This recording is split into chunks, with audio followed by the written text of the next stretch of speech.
Colegas aqui da mesa, cada vez mais estratégico para o crescimento e posicionamento global das empresas brasileiras.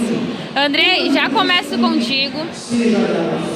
Sei que vocês acompanham tanto o Hub, tanto como o Olhar, também jurídicos, importante citar.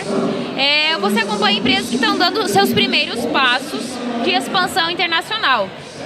Quais são os primeiros sinais que uma empresa está pronta para internacionalizar? O que vocês observam? Já estamos no nível com possibilidade de internacionalização. E já vou deixar mais uma pergunta. O que você considera também um erro comum de quem tenta ir cedo demais? Já falamos tantas vezes, né? Qual é o momento certo? Andrei, bem-vindo. Pergunta boa, né? Qual que é o momento certo? A minha mentalidade é desde o início, antes do início da empresa, antes do CNPJ, já internacionaliza. O mindset é vai para fora. Vai para fora por quê? Porque você já vai acessar mercados mais competitivos, né? Então, por exemplo, a Hub trabalha com inovação. Inovação está no mundo inteiro, né? Então a ideia é conectar com ecossistemas de inovação do mundo inteiro. Então eu diria assim, não espera para ir. Agora, a gente tem um problema do Brasil, que o Brasil é um mercado muito grande, então geralmente as empresas começam pensando no mercado brasileiro. E eu acho que como é tecnologia, né? A gente está falando de empresa de tecnologia, você tem que pensar global, né? E aí vai dando os passos, né? Como demora e como empresa de software também demora para desenvolver, você vai ter um tempo para maturar lá fora também. Então, assim, vai acompanhando, né? Então, a minha resposta é, desde o dia zero, pensa em internacionalizar. E aqui eu chego que bornei, então, em uma realidade, né? No seu caso, a IXC e depois a Wispro nasceram em contextos diferentes. Inclusive, tem a operação da Wispro na Argentina. O que mais se surpreendeu nesse processo de expansão? Nós sempre vamos fazendo aqui o paralelo. O Andrei traz esse apoio inicial e vocês contam as nuances desse processo. Então, o que mais te surpreendeu nesse processo de expansão e quais desafios práticos apareceram logo no início, desde a negociação? Conta pra gente, bem-vindo. Olá. A surpresa, eu acho que é o tamanho do mercado. Todo mundo sabe que o Brasil é muito grande, mas quando começa a olhar para fora, o mercado é muito maior mesmo, e essa foi a surpresa logo no início. Começamos a olhar por países e cada país tem seu desafio, começamos a criar metas por país, e aí nós percebemos o quão grande é esse mercado. Só olhando para a América Latina, né, a Latam, que está do nosso lado, para nós, para a IXC, é outro tanto, dobra o tamanho do mercado da IXC. Então essa foi a surpresa, que claro, sabíamos, né, a gente já tem ciência disso, mas quando chega lá, aí a gente percebe de fato que existe um mundo muito maior. E os desafios, aí eu acredito que os desafios são os mesmos que tem no Brasil. Nós estamos acostumados com o nosso ecossistema aqui dentro, os desafios entre estados, e nós não olhamos para fora. Então, se fosse elencar assim, o maior desafio, eu acho que é a desinformação. Quando nós fomos para fora, o que bateu mesmo é a desinformação, não sabíamos como atuar lá fora. Eu acho que esse é o que bateu mesmo no início. E gera uma curiosidade e algo que é fato, é cultura. Com certeza. Tranquilamente, né? Andrei também tem visto muita coisa nesse sentido, que é a cultura, mas câmbio, tributação, equipe, alguma coisa até de fuso horário, algumas necessidades. Tem alguma lembrança disso? Câmbio é um problema, nós éramos imaturos quanto a isso. Fuso também, mas nem tanto. Aqui no Brasil já tem outros fusos, então já sabíamos trabalhar com isso. Eu acho que a cultura bateu também. Isso ainda não é, não só lá no início, mas ainda é um desafio. Nós somos aqui do Oeste, temos um perfil muito trabalhador, inclusive parabéns pessoal aqui do Oeste, pessoas muito trabalhadoras, dedicadas. e que a gente espera isso em todos os países, e cada país tem sua cultura e ninguém está certo, ninguém está errado, mas muda muito e a gente tem que se adaptar, nós temos que nos adaptar com essas realidades e que cada país tem a sua. E não é querer mudar nada, é trabalhar em conjunto, mas tentando equalizar. E volto contigo, Andrei, com algumas nuances, porque às vezes as pessoas pensam que internacionalizar é traduzir um site, é traduzir um software. E talvez seja o menor dos problemas isso, não é? E quais os maiores obstáculos enfrentados nesse processo, Andrei? Jurídico, regulatório, operacional, cultura, o que vocês têm visto? Aí já puxo também para marcos legais, registros novamente, aí propriedade intelectual, essa tributação cruzada, o que tu tem visto aí?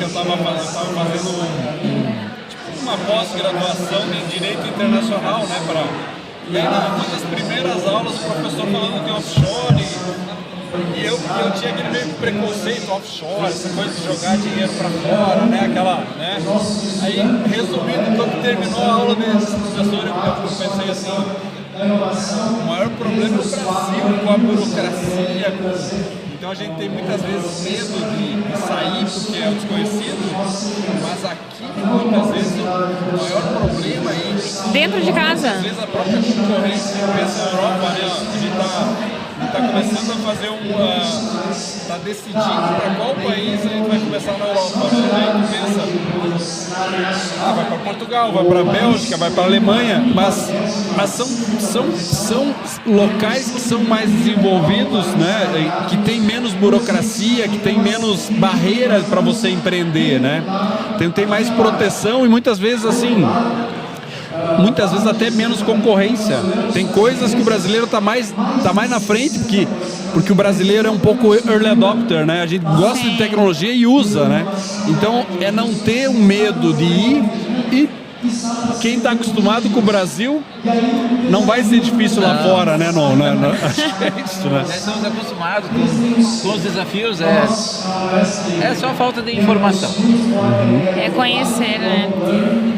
E, Vorney, olhando para esse cenário com digitalização acelerada, facilidade de operar globalmente, você acredita que ficou mais simples ou mais complexo internacionalizar uma empresa de tech? Sabendo que vocês participaram já de feiras internacionais, depois eu vou puxar esse gancho de novo contigo para que tu comente com a gente, mas o que você sente? Está mais fácil agora? Ou vieram novas barreiras também, né? Quanto mais digital somos, mais pontos regulatórios são necessários, né? Olha, quando nós iniciamos, parecia um bicho, né? Começar a ir para outro país era um desafio. E o meu entendimento é que está muito mais fácil. É muito mais fácil. É muito simples. É tão simples quanto exportar para outro estado. Nós vendemos para outros estados. Existem problemas burocráticos, tributação, existem muitas nuances de estado para estado. Vender para fora muda algumas coisas, mas não é tão complexo assim. E temos apoio, tem o PayEx, tem GoToMarket, tem uma rede de contatos, né? A Diatec, a Caixa tem uma rede que ajuda muito. Inclusive estou disponível se alguém quiser trocar algumas informações, estamos aí para... Com o GT de trabalho também, isso aí, para compartilhar informações. Então eu vejo que é muito mais fácil. Depois que começa, percebe que não é toda aquele desafio que parece no início, né? Porque a gente não conhece ou não conhecia e daí é um mundo novo. Mas depois que entra é tão difícil quanto aqui, porque aqui é muito difícil também. Também é difícil, né? Barreiras entre estados, né? E aproveitando, né? O que a gente está sentindo. Um exemplo, né? Estava participando do GT da CAT, né? E aí um representante da Bélgica entrou para dizer assim, olha, vocês estão pensando em Portugal, tem o Web Summit, né? Mas vem para a Bélgica, é mais seguro. Então o que está acontecendo? Todo mundo quer empresas de tecnologia, né? Que todos os países desenvolvidos estão desenvolvendo ecossistemas e estão em busca de matéria-prima, de mão de obra, né? Então, assim, ajudando a responder, eu acho que está muito mais fácil, né? Eu acho que eles estão buscando aqui talentos para internacionalizar também, né? E depois que se abre para o mundo, as coisas começam a acontecer. Esta semana nós estávamos lá na Wipro e começamos a olhar os clientes. Temos clientes no Quênia, em alguns países que nós nem imaginávamos. Então, quando tu começa a ir para fora, as coisas acontecem. O desafio é iniciar. E eu acho que falando então em programas, já que deu a deixa para cá, a Andrei comenta um pouquinho aí sobre o PayEx, sobre o Go-to-Market. A IXC também participou, a Andrei estava no conselho comigo, inclusive do PayEx. Fala para nós o quão esses apoios, e a gente olha para serviços, né? Quando a gente comenta do PayEx, vai vir projetos muito bons por aí, que a gente sabe, mas se tinha a ideia de produtos, né? Físicos. E aí se passou a olhar para o nosso setor de tecnologia como serviços. Legal. Pelo escritório de advocacia, a gente participou primeiro do PayEx, e o PayEx foi bem uma transição entre produto e serviço. E aí, quando a gente fez e foi bem legal, porque no dia que saiu o CNPJ da Hub, nós conseguimos se inscrever no último dia para o SC Bridge. Olha só. Que foi um programa daí voltado para serviço mesmo, né? E eu acho que a primeira trilha, né? A gente estava no GT de internacionalização do DEATEC, né? Conversamos bastante, né? A primeira trilha participa desses programas. Além disso, dica que eu daria, né? Vai atrás de edital de fomento, né? Por exemplo, a gente está indo em 3 sócios para Portugal. Um a gente conseguiu pela FAPESC, outro pela Apex, e o outro a gente vai subsidiar. A empresa vai, né? Então, olha o benefício, né, para a empresa, né? Porque é caro, né? É caro sair do país, né, para ir para feiras, eventos, mas assim, participa desses editais, né? Não fica de olho, né? Sim. E eu acho que o que nos une também aqui é o GT Internacionalização, da CAT, e o local aqui também, que é onde acontece bate-papos. E aí já vou puxar as feiras, Vorney. Eu sei que vocês ano passado estiveram em Dubai. Se não me falha, foram somente 5 empresas aqui de Santa Catarina. E aí da nossa região, somente a de vocês. Esse ano o pessoal está lá novamente e tem outras empresas também nesse movimento. Eu sei que a Neocon também, né? É um filhote daqui de Chapecó, né? É uma alegria absurda saber que eles estão com POC lá fora, aproveitando essas oportunidades. Puxa esse viés de feiras, conectado também com o GT, que foi o ano passado, e conta um pouquinho dessa experiência, que de fato, pelo que eu acompanhei à época, vocês vivenciaram a cultura, termômetro cultural, que isso é muito importante, que é um dos desafios, né? E negócios também. O ano passado nós fomos convidados pela CAT, pelo GT, e fomos para Dubai. Enfim, vimos uma oportunidade e fomos lá. Fomos puxados para ir para lá. E aí, um mundo novo, isso nos mostrou que aí sim muda muita coisa. Nós estamos do outro lado do mundo e nós, aqui do Brasil, olhamos os Emirados, parece lá no deserto, lá no fim do mundo. E estando lá, eles disseram, não, nós estamos a algumas horas de avião, nós conseguimos conectar 2/3 do mundo. Quer dizer, eles estão no centro do mundo. Com algumas horas, consegue ir para a Europa, para a China, para a Índia. Os principais pontos. E nós somos o 1/3. Nós somos os que estamos isolados.